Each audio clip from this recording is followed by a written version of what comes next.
Ռեյնջերներից էկոպարեկներ և վայրի բնության պահապաններ դարձածները միլիոնավոր նոր ծախսեր են առաջացրել պետական բյուջեի համար և ամանորին ընդառաջ հետաքրքիր և թանկարժեք գնումներ են կատարել։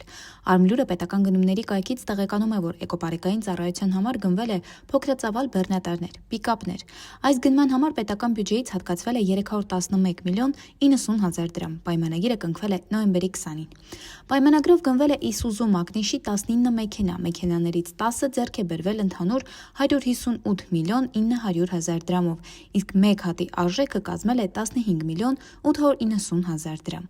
Ձեռք բերված մյուս 9 մեքենաները գնվել են 152 միլիոն 190 հազար դրամով, որի մեկ հատի արժեքը կազմել է 16 միլիոն 910 հազար դրամ։ Ըստ պայմանագրի մեքենաների երաշխիքը 36 ամիս է կամ 150 հազար կիլոմետր։ Պայմանագիրը կնքվել է Grand Auto SP-ի հետ, որը հանդիսանում է Հայաստանում Իսուզու ապրանքանիշի պաշտոնական ներկայացուցիչը։